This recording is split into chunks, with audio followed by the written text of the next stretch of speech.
Hi welcome back to the channel maths with Raja. आज हम एक बेहतरीन क्वेश्चन लेके आए हैं यहाँ पे अप स्ट्रीम और डाउन स्ट्रीम।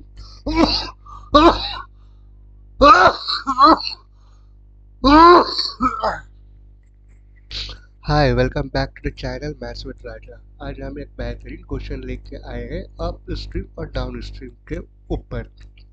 देखो क्वेश्चन लिखा है, if the upstream of the boat is 20 metre per second and the downstream is 60 metre per second, find the speed of the boat in the water and the speed of the stream. ठीक है, पहले इससे पहले हम तो concept जान लें।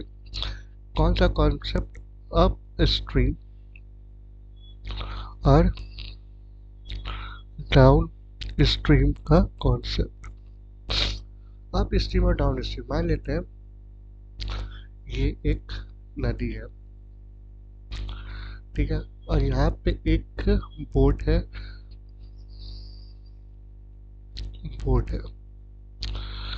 अब हम दो सिनेरियो ले ले रहे हैं, ठीक है,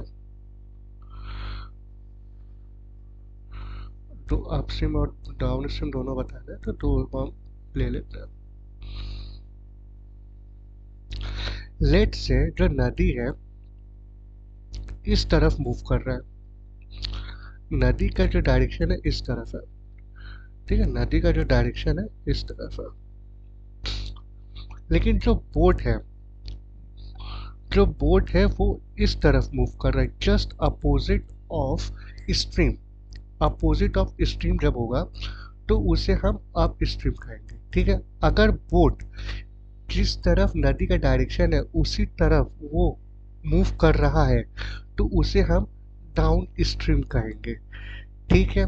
अब इसका कॉन्सेप्ट, लेट से बोट की स्पीड है x और स्ट्रीम की स्पीड है s।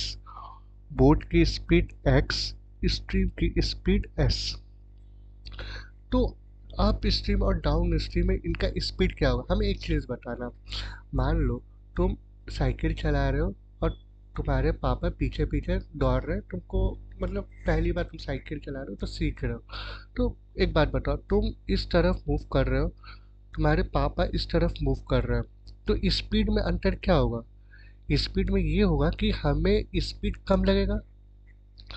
या तुम इसको इस सिनेरियो से हटा के तुम ये सोचो, तुम एक ट्रेन के डिब्बे में हो और तुम्हारा दोस्त एक और ट्रेन के डिब्बे में, दोनों सेम डायरेक्शन में जा रहा है, लेकिन दोनों की स्पीड 100 है और एक का 110 है। तो तुम्हें क्या नोटिस होगा कि जो तुम्हारा दोस्त है वो सिर्फ 10 किलोमीटर की स्पीड से ही चल रहा है। और वही चीज़ अगर तुम दोनों अपोजिट डायरेक्शन के ट्रेन के स्पीड में हो तो तुम्हें दिखेगा उनका स्पीड बढ़ गया। वैसे ही डाउन स्ट्रीम में जब बोट अपोजिट ऑफ स्ट्रीम में जाता है तो वो x माइनस एस होगा, तभी वो मूव कर। अच्छा, यहाँ पे भी केस है, ये तभी मूव करेगा जब x की वैल्यू मतलब स्पीड ऑफ बोट स्ट्रीम से ज़्यादा होगा। अगर बोट की स्पीड कम हुई स्ट्रीम से तो वो आगे नहीं बढ़ेगा, ये तो नॉर्मल सी बात है। अगर बोट की स्पीड ज़्यादा है स्ट्रीम से तभी वो आगे बढ़ेगा अप स्ट्रीम में। अप स्ट्रीम में सिंपल सी बस ये बात ये समझो, अगर स्ट्रीम इधर जा रहा है बोट इधर जा रहा है तो उनका क्या होगा, x माइनस एस हम लिखेंगे, बोट की स्पीड माइनस स्ट्रीम की स्पीड। वैसे ही डाउन स्ट्रीम में अगर बोट इधर जा रहा है और स्ट्रीम भी इधर जा रहा है तो उनका स्पीड ऐड हो जाएगा, स्पीड बढ़ जाएगा, ऑब्वियस सी बात। तो यहाँ पे x प्लस एस लिखेंगे, ठीक है। हम फिर से लिख दे रहे हैं, अप स्ट्रीम में x माइनस एस होगा, डाउन स्ट्रीम में x प्लस एस होगा। कोई दिक्कत यहाँ तक? ठीक है, अब हम क्वेश्चन की ओर बढ़ते हैं।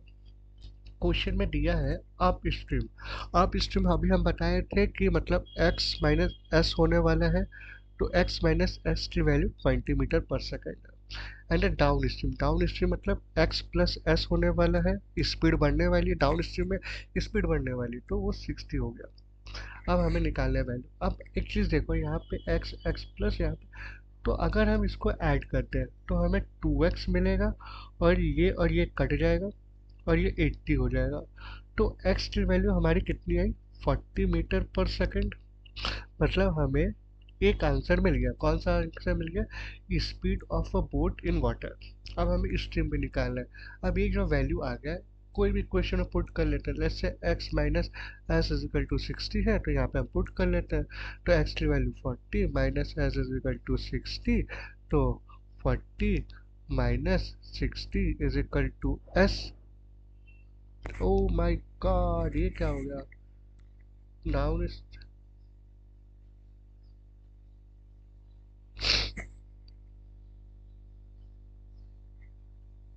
ओह, यहाँ पे हम गलत लिए ही है। x minus S equal to 20। वही हम सोच रहे स्ट्रीम नेगेटिव में कैसा आ गया। ओके, ये मेरी गलती है, मेरी गलती है, हम गलत देख लिए क्वेश्चन को। तो x minus S equal to 20, x की वैल्यू 40 आ गई, minus S is equal to 20, S इधर आ गया, तो यहाँ पे 40 माइनस 20 आ गया, तो s की वैल्यू हमारा 20 मीटर पर सेकेंड आ गया। होप तुम्हें ये कॉन्सेप्ट अप स्ट्रीम और डाउन स्ट्रीम का तुम्हें समझ में आ गया। अगर नहीं समझ में आया तो हमें एक कमेंट कर दो, हम नेक्स्ट वीडियो में और अच्छे से एक्सप्लेन करने की कोशिश करेंगे। ठीक है, अगर समझ में आ गया तो अच्छी बात, नहीं समझ में आ गया तो हम 5-6 क्वेश्चन और लेकर आएंगे जिससे तुम्हारा कॉन्सेप्ट और क्लियर हो जाएगा। बस कमेंट कर देना। ठीक है, free, you are free to comment. ठीक है, सो अभी के लिए रखते हैं यहीं पे। अब क्लास स्टॉप करते हैं। तो जय श्री राम दोस्तों, नेक्स्ट क्लास में मिलते हैं।